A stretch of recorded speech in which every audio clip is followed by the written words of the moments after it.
この番組はご覧のスポンサーの提供でお送りします。Alrighty, welcome everyone. I'm Teeaboo. I have rolled out of bed, grabbed some tea, grabbed Fire Force episode 5, and now we're gonna watch it. So that's what we're here for. Last time on Fire Force, we had what I thought was a pretty darn stylish episode. I heard some people who took it, who like found the episode to drag a little bit, or found certain scenes like they were cut at what they found to be weird times, or they dragged on a little bit longer than they expected or wanted. And I just bring this up because I think it's interesting how perspective changes things, because while I think we observed the same phenomena within the episode, the same like scene lengths and the same times during which things were edited, and that didn't make sense, but I think you know what I mean. Although we observed the same things, we came away with it with like very different impressions, because the impression that I got was that there was a serious attempt at atmosphere building, and a serious and I think effective attempt to like create this air of something is wrong, something is strange, something's going on, and I think it worked. But at the same time, you could see the exact same thing and be like, well, this sucks. This flows poorly. It doesn't work the way that I want it to, because what I expect is something slightly different. You know, some kind of different emotional content, or some kind of different flow. Maybe more fast-paced, whatever it is. Just, I found it very, very interesting that people can look at the same piece of media and get different things from it. That's kind of the whole point, right? Yeah. So, just wanted to bring that up because I thought it was cool. In any case, we went ahead, we met our purple Nina-eyed captain. Thank you to the few people, a couple of people who pointed out that she has Nina's eyes. I was wondering the whole time she was on screen, like, holy shit, where have I seen those cross-shaped eyes before? And bingo boingo, it's Nina from Gurren Lagann. Someone else noted that there was another sort of stylistic lean-in from like Gurren Lagann-esque stuff in the design of the Infernal that we met last time. And after looking at some of the gunmen and stuff from Tengatapa, yeah, it's got some similarities. I see it. So cool stuff. I really liked the design of the Infernal guy. I thought it was super great. I find the Captain Dominatrix lady pretty hot and really mean, although the two are kind of intertwined and some of the hotness kind of comes from the meanness. Yeah. You might have heard me say in the last episode that I knew some people who would definitely be into this episode. They were. You know who you are. All right, what else have we got happening in the last episode plot-wise? So we had this Infernal dude. The other division wants Infernals for study or as a useful resource or something, specifically Infernals that have managed to maintain their consciousness. I have to wonder what that's about, what they're useful for, what they're using them for. I'm sure it'll be something untoward. And then at the very end, we are introduced to another third-generation pyrokinetic whose name is Toru, and he's a dickhead. And he gets punched in the gut, and he deserves it. I feel like we're going to be seeing more of him, and he's going to continue to be a dickhead and probably get some comeuppance for it repeatedly. Don't know why, he just strikes me as that type of character. Yeah. So, pretty self-contained episode with some gesturing at some plotty stuff that could carry over into other places in the universe. No idea what's coming next. Excited to find out. I should have relooked at the title card from episode 4. I'm going to do that really quick. I really should have remembered that title card because it's The Battle Begins, which is the hypest possible title card. So title of this episode is The Battle Begins. Battle with who? Against who? By who? I don't know. Is this the genuine like physical, oh shit, we're actually going to like fight Joker or somebody? Are we going to be fighting amongst ourselves within like the different divisions of the Fire Force? Are we going to be fighting an army of Infernals? Who knows? I have no idea. Or is it going to be less literal and more metaphorical, like now we know what we have to do and we're on the path type of thing? Like all of our Fire Force boys in the 8th are all together and they're like, yeah, we found out who we think the bad guy is, but we're probably wrong because it's too early in the series, and we're gonna go and get him. Like that's the battle beginning, right? It could be anything. It could actually be anything. Oh, and hints of relationship between Dominatrix Captain and our church girl.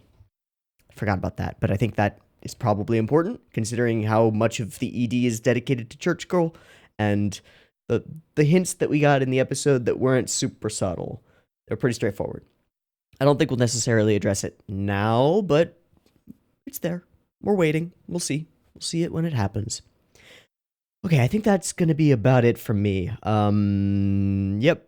Captain's creepiness. Oh, yeah, the creepiness of the episode, the mascots, the weird stuff with, like, are the mascots human? I don't think so. Uncertain. All interesting. Let's see what battle we're actually beginning in this next episode. So I have episode 5 of Fire Force up and ready to go.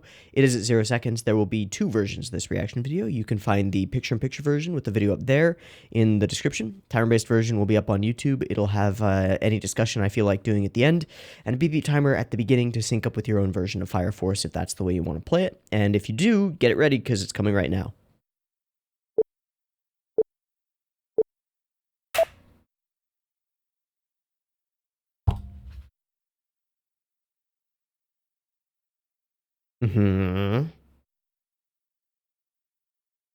This is the same as the episode 1 intro, right?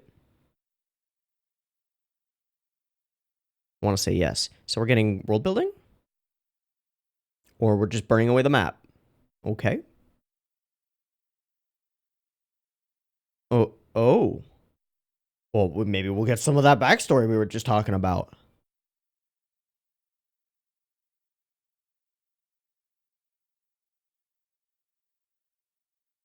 Oh, okay, so this is that scene from the ED.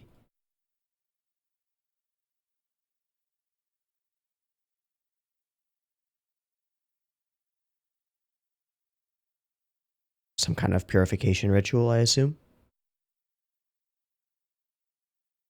But also a time to reminisce. I like the brushstrokes in the clouds. Okay. So she's a senpai. I assume that they got along at some point. But I don't know. There's the photo that we've seen. All right, we're hitting a lot of beats.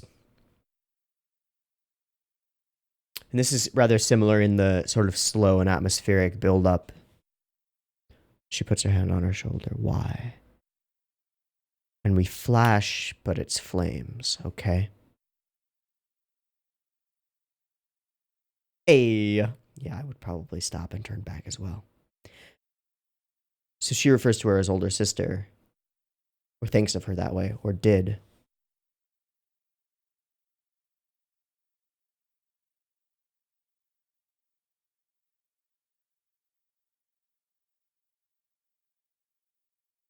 Who's her voice actress? We're gonna look her up. Church Girl, because I've heard her recently. Yeah. Definitely heard her. We'll look it up at the end. Nicotine.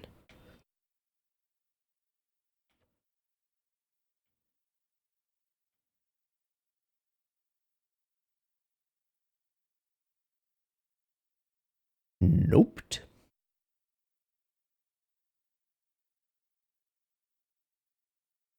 Okay.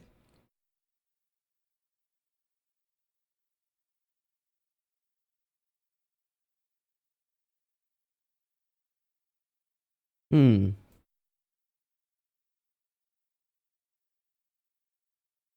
what's up with the flowery flames. And who reached out and stopped her? Was it her senpai?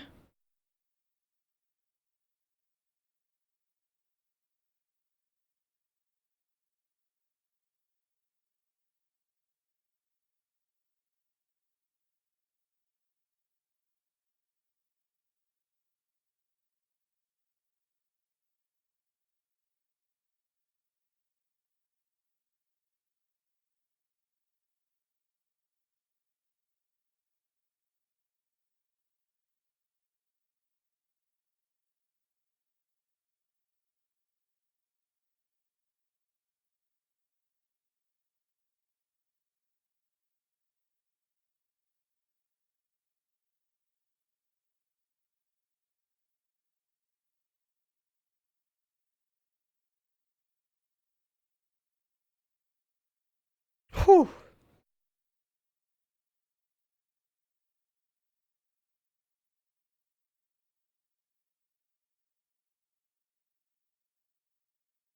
Huh. Hmm. Hmm. Such a banger. I hate to use that word, but goddamn. That bunch is hinky. Okay. Interesting. Okay. Sounds like fun.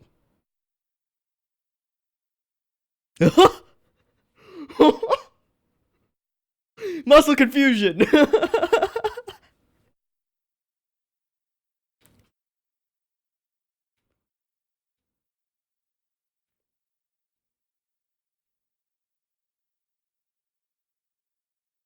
It's a good looking sparrow.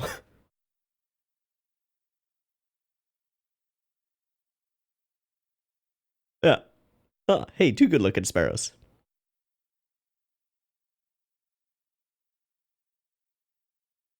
Is he talking to the birds? He's talking to the birds. Dude, it's a sparrow.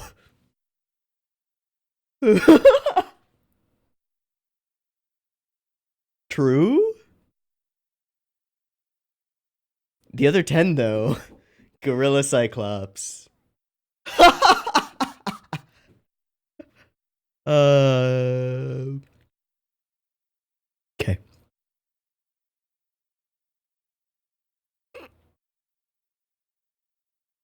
Yeah. Oh, Jesus.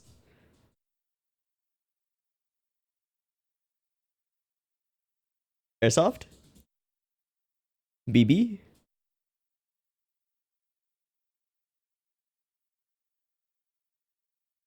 Wait, what?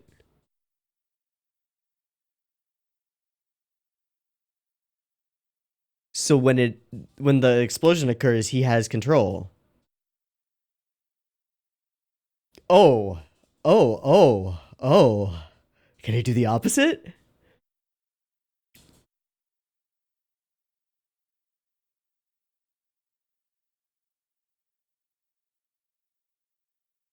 He would have to know, like, the parameters of the gun. Otherwise, he would risk. Oh, Jesus. Uh huh. Uh huh.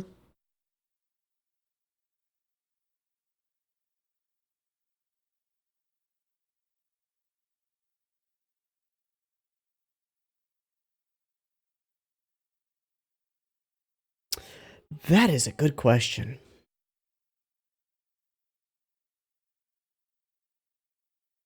Rose out of nowhere, you say?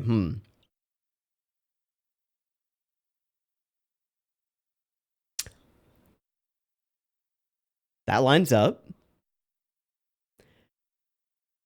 Yeah, she might have already replicated it.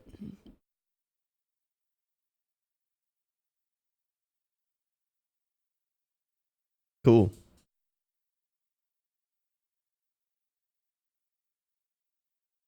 Cool. That's cool, man. I feel that, but oh.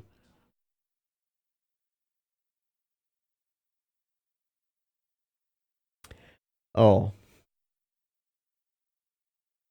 Look, man, there are a lot of dudes right outside that door who would kill to be in your position.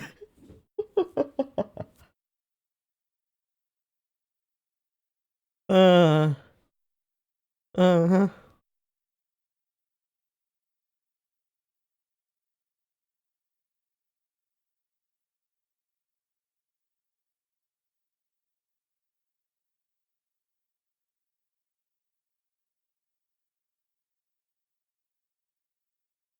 Uh-huh. Oh yeah, she's great. Bring her home, meet the family, kill the family.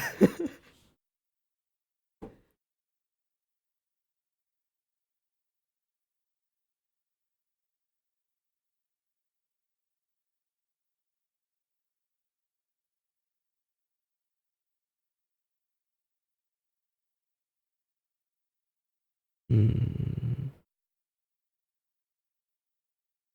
I get the impression that she's praying for Nason.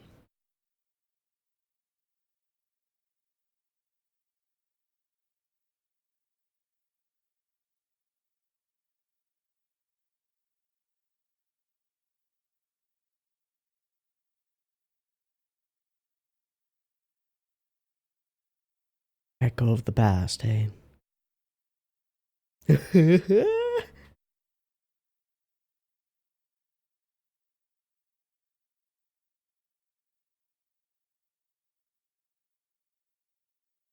Yep.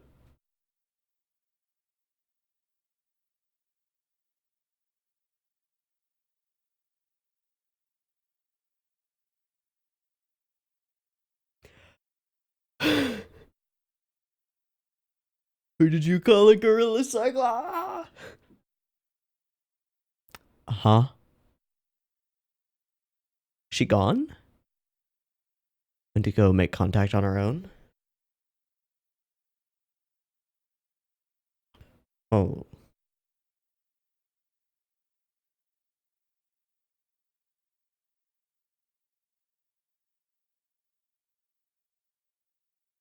Okay.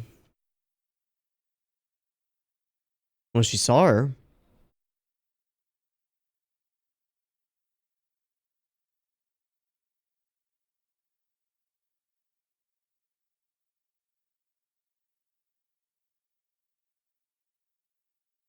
Hmm.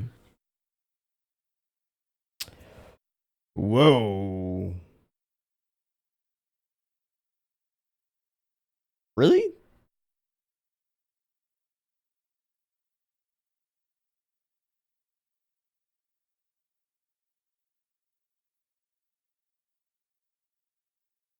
Hmm.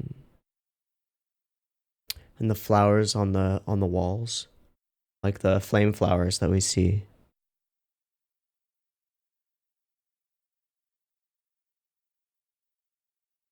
Okay, a self-proclaimed devil. That's new. And she is. I think that's a fair assessment of her persona.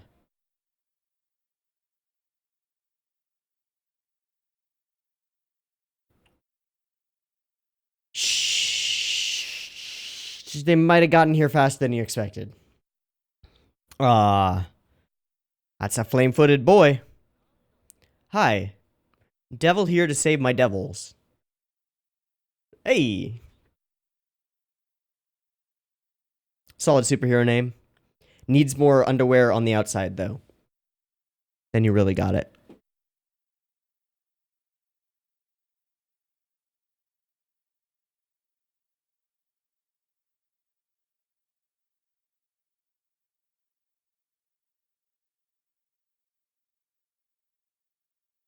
Hi.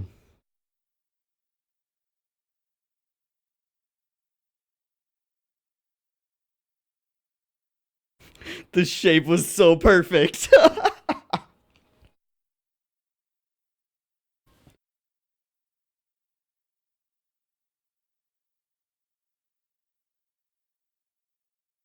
All right. Here we go.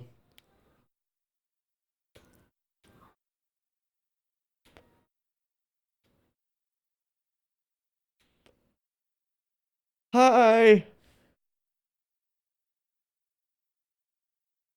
Hi, guys. How's work?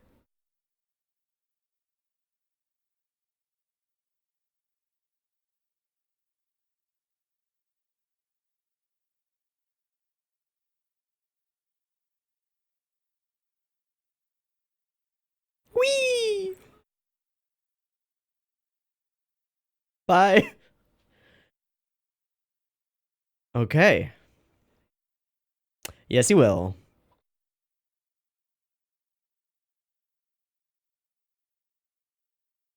Does that matter? It's kind of a lightsaber. Does it have a back? That's some bullshit right there, dude. You just killed that guy. Oh my god. Oh my god. Oh, that's just leaning so far into it. I love it. Wow. And no casualties because.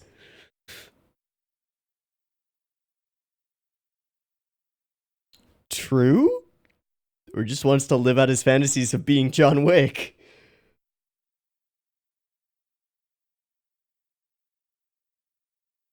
Like, okay, Can we back up a sec? Did he do an upside down spinning, like, two guns out, bam, bam, bam, but upside down? How?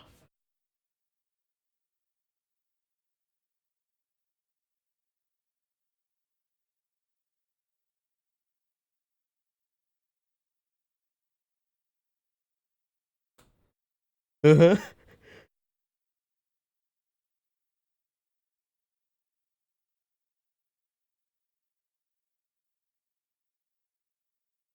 Well, he does leave a trail. Oh, hi. It's Mr. Conehead Boy.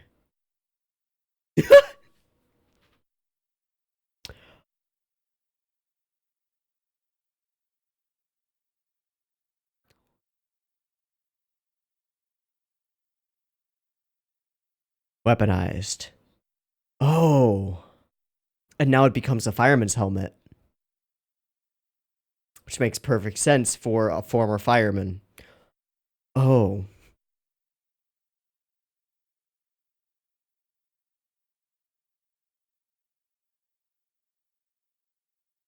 Don't know what to say, do you?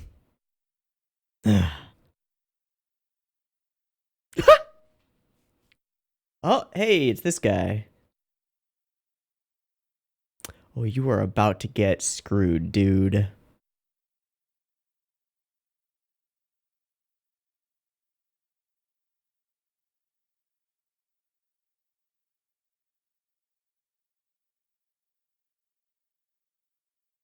All right, Toru.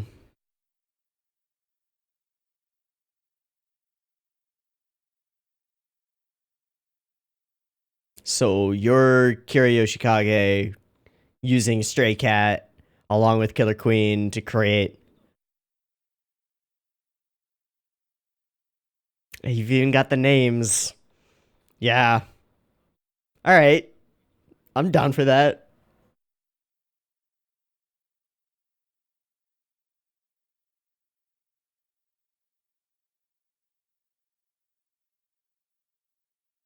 All right. Mista.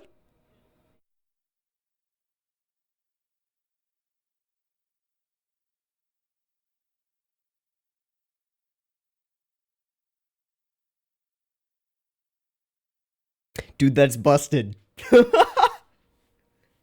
And that was an amazing visualization of it. Wow.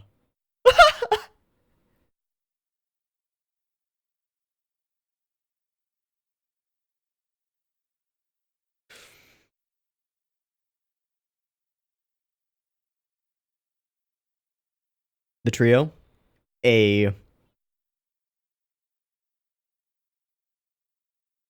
They all said different lines. What?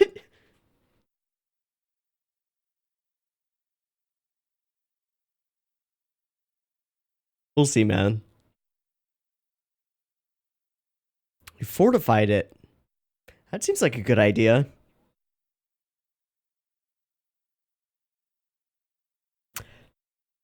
He's Mr. Sparky Sparky Boom Man?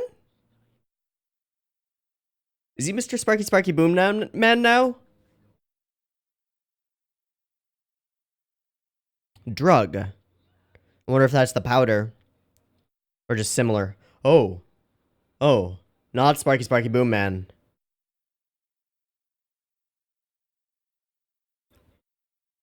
Yes. Okay. Much blander than that, but yes. Oh.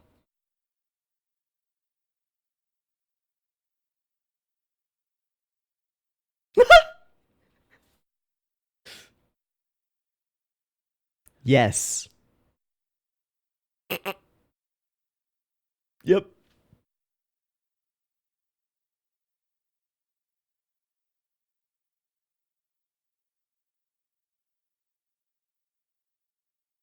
Hmm. We'll see.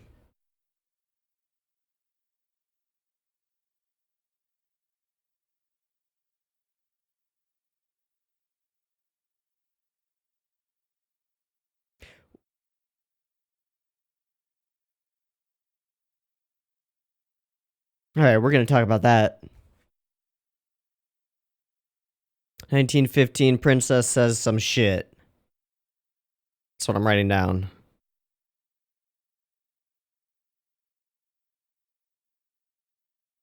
It was a cool ring of fire.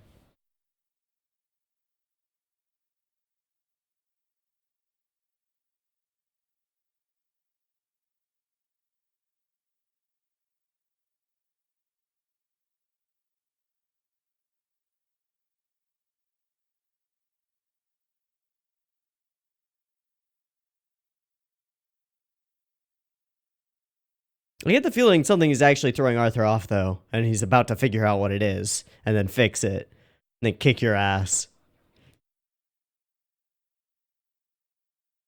Cool, cool, cool.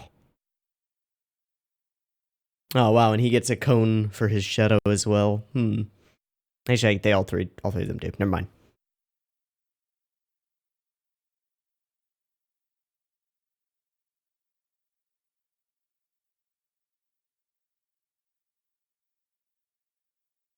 Ow.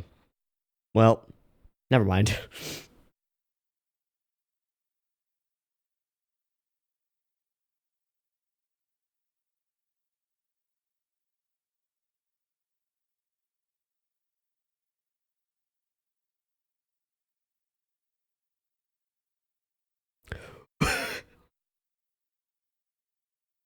Wait, what? Are, are, he's actually just an idiot. Okay? Yeah.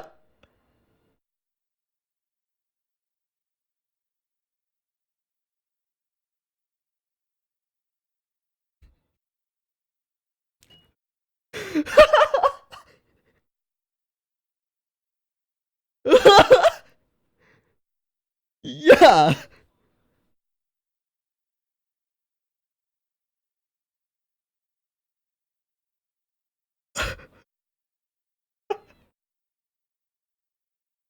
That crumple sound. Oh my god. Seems that way.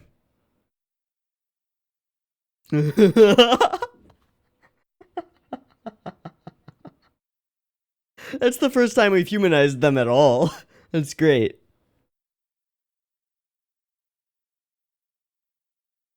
All right.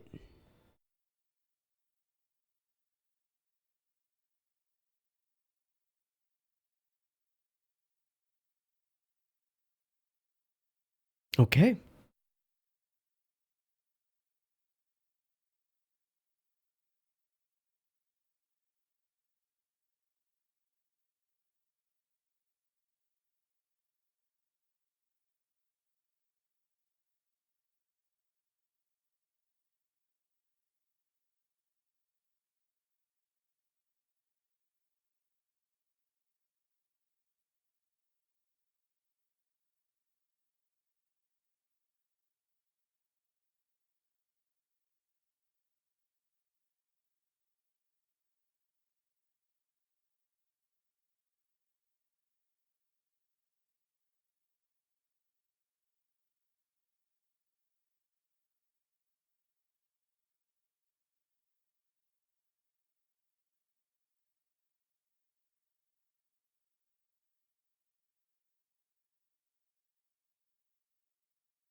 And the next episode will be. Battle continues. Spark of Promise. Hmm.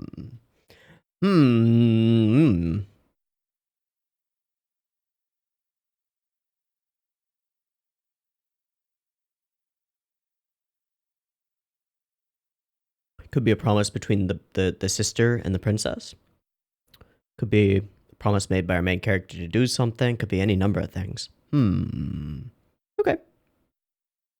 Okay. Probably not super duper duper worth speculating. It could also be like the spark of potential, right? Like promise as potential. Maybe.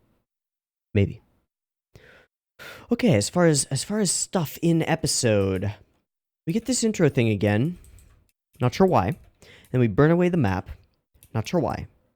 And then we open on these fire flowers being generated. Wonder, reaching out to touch them, and then is stopped by a larger, older hand. Okay. But whose? Is it Princess's hand? I think that's the implication that we're getting here, but it's not explicit.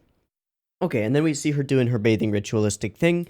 Don't really know the background of this, but it is a thing, and it gives us a moment to show some skin as well, which is always appreciated. Well, not always, but in this case, for sure. And then we have some interesting scenes, like some not giving us really any super useful information as far as I can tell, but building up a thing. I don't know what they're building up, though. Just something in their relationship. So,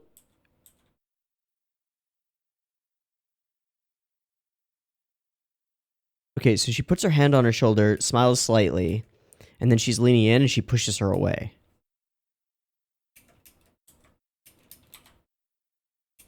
Weird. And then we get to the flash moment, and in the moment that we would expect to click, we have a boom and a fire. In our cool color swappy style. Okay. Okay. And here we are, he walks by, gets embarrassed and flustery, they talk, she forces a smile, it's very forced. He realizes. Okay. On we go into the OP. It's still good. Who knew? This is a nice gag. It's just kind of funny. It's important to confuse your muscles. Really get them growing. I'm sorry, that's a super old meme. All right, so we got our sparrows. He calls them griffins because he's an idiot. I guess we're just repeatedly setting up that Arthur is actually an idiot, because he is. And their banter has become a lot more fluid. They've gotten to know each other, and it I think is clear from the writing that that's the case. So here we have our setup for the ability here. Oh yeah, what is on his hat? It told us, but I don't know what it was. Okay. Setsuko in the wall? What is that?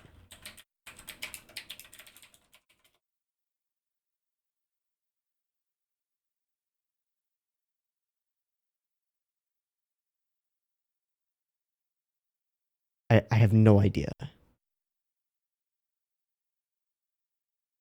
Okay.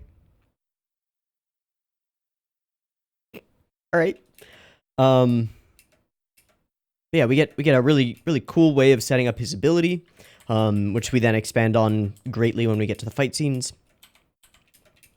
We talk about, yeah, and we even get like a motion graphic visualization of the thing itself, which is, where did it go? There it is. Yeah. So he weakens the explosive potential, but this lets him do all kinds of stuff. Lets him redirect the bullets based on sparks and create ricochets, which makes no sense because momentum kind of goes down a lot when a bullet hits an object. Also, what are his bullets made of? Because they have to be a material that sparks when it comes into hard contact with stuff, and I'm not sure that lead does on stuff like concrete. It may, but I don't know. I don't know that it does. What I do know is that lead, or as far as I know, depleted uranium shells, like, they don't hold their shape at all.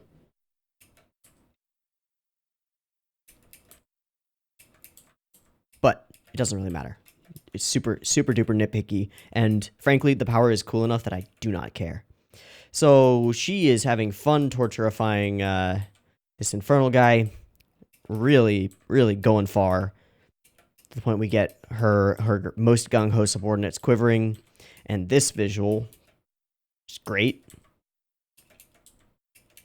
And then we have her praying, and as I said while this was happening, I always get the distinct impression that she's, like, partly praying for the other girl.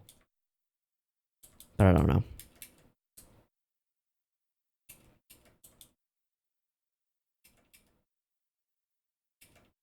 So, sister is gone. Shit's bad. She's gone to meet on her own with the princess, and the princess is not nice. There's also lots of horrible stuff in the princess's place. Like that.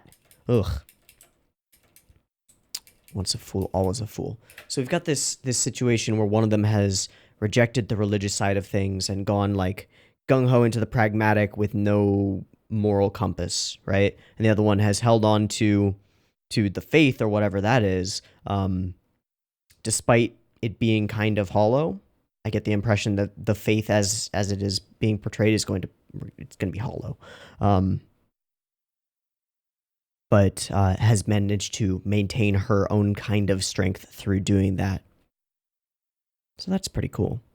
The flowers again on the paintings back here remind me of the flamey flowers that we have seen with the sister before. So she throws her coat and then gets another coat. Which, to some extent, is also like laying claim on her as captain of the 5th. She throws her a 5th garb thing. So this cutout, I would consider this a visual gag. I think it's a solid one, too. Because we're like, how did he get that shape? At least in my mind, I was thinking, how did Arthur get that shape?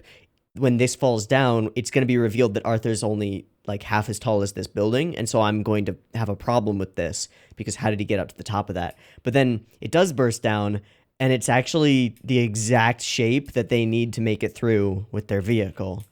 I think that's kind of cute. I think that's a cute little gag.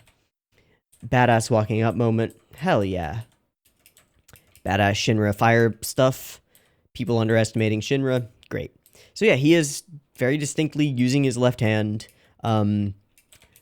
However, okay, his sword is a blade of superheated plasma, right? It doesn't have a back or a front. It just has pain and burning. So that guy doesn't have legs anymore. Shouldn't have legs anymore, but all right. So off we trot, and then he gets this, like, 90s action movie moment, I guess. I don't know, man. But he's just going off. And it's rather impressive. There are, like, layers of impressiveness to this. Like, 1, physically capable. 2, gun fu. 3, we know that he's, like, consciously controlling the power and ricochet and whatever of all the bullets. That's pretty cool. He is a very competent, fighty boy. This is a cool cut. I like this cut a lot. I like this cut a lot more seeing it again, because it just continues there, and he just sort of, like, bounces off of one leg, pulls the guns, and then, yeah, he does do a spinning, flipping, 2 guns, arms out, spin around thing, and then lands on somebody and shoots them in the head. Bam.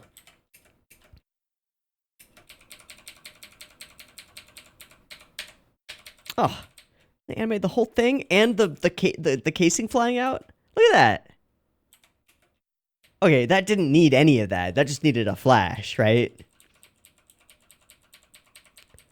But they animated, like, a whole muzzle flare.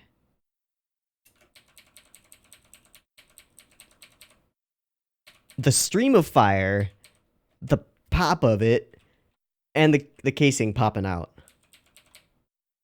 Oh, does the casing make a noise? It does. It does. Ah, that little clink. Mm-hmm. Lovely. So yeah, more merciless against humans. He did explain that, though, earlier. You gotta be more serious. So then we get here, face off with that thing, face off with this asshole. The power that he uses, a bubble that explodes and he can control as it's moving. It's very, very Stray Cat Kiriyoshikage end of that arc thing. And then we get some bullet magic, some Mista stuff. It's very Mista stuff. Number 2, number 3.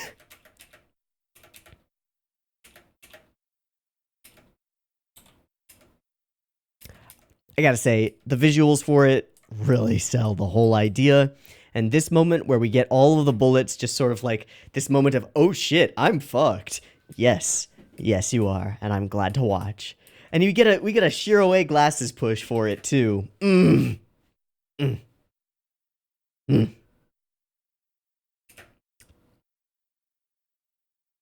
Yes, very yes, like that a lot. Alright, the Fifth Angel's 3, and they say different things when they arrive. On the scene, has arrived, breaking in. Okay. Weirdos. So, we catch this guy gloating. Arthur is like, why is everything being so weird? Oh, I'm not left-handed. Okay. She grabs another coat, throws it on, and then she says some stuff. Wait. Yeah, I've got it down here. At 1915... Princess says some shit. I won't allow a gravel to stand him. Alright, what else have you got? Right. I wanted the exact wording of this line. The truth and the intrigue behind spontaneous human combustion is the result of our research? Are all the result of our research. The truth of it and the intrigue behind it are a result of... Huh?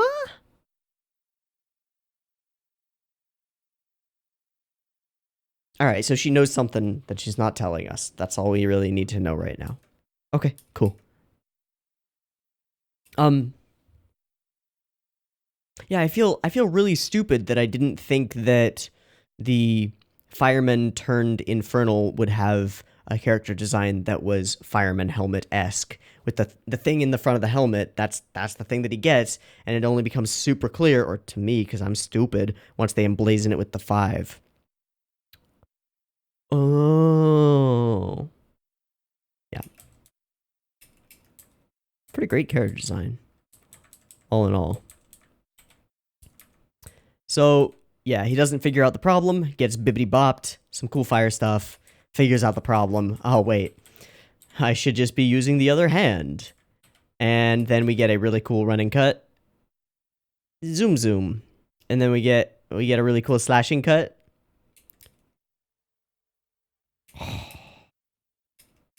And then just aftermath and explosion. Violet flash. Oh, and he does the cool put the sword away while it's glowing thing. Oh, yeah. That's some stuff. Fifth Angel's 3 3-on-3 triple grading slasher version 2.3. Alright.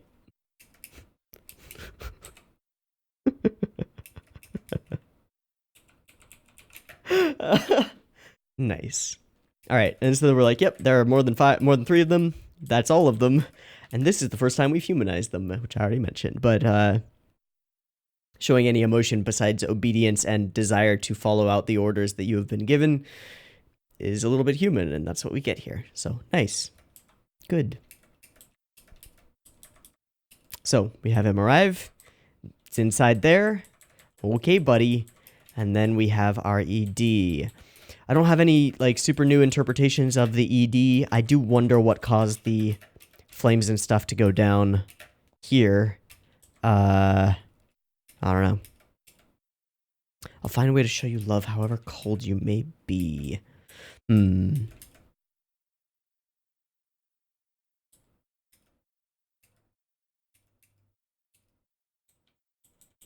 If this weren't such a straightforward shonen, my first thought would be hinting at Yuri between princess and sister. But this is shonen, so I don't think so. I do think that some of the lines in the ED make sense from that perspective.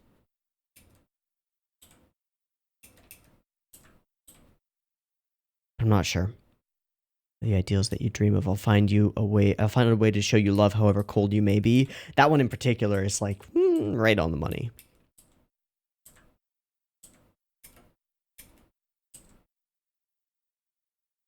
Hope we can still walk together again. To ensure that we can meet again somewhere. That does seem to fit the way that the sister seems to see the princess lady, but I don't know. It's pretty speculatey at this point. Pretty thin.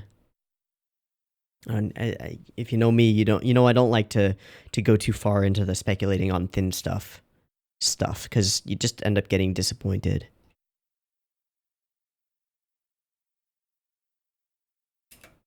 So, found out our answer to the battle begins. What battle? With who? For what? Battle between the 8th and the 5th. Let's go. Let's go. You know something that we need to know. We're going to investigate it on our own. We're going to go as hard as we need to. Pretty cool. I wonder what sister was really trying to accomplish. I don't understand why she did that. Actually, I do. It was an emotional move from her, wasn't it? That's okay. It's understandable. I just wish we had more of the information that would, like, probably make it make more sense. Cool fights. More story building stuff. Not a lot. Not a lot of new info that, like, really blows things up. Mostly because we're getting into an action-focused, like, gotta do some things to get the information arc, and we haven't gotten to the information part yet. I expect in the next 2 episodes, depending on how slow this arc is, we'll get some discovery that will be interesting. Change the way that we view Hajime and Amaterasu and the whole society and all that stuff. Maybe. In any case, pretty solid episode. I don't think anything to super write home about. I don't think it was as good for me as the last one. But continuing in the same trend, it's solid. Cool. That's going to be it for me. So, I've been Teeaboo. This has been Fire Force Episode 5. I hope you've enjoyed it as much as I have, and I hope to catch you next week in the next episode. Peace.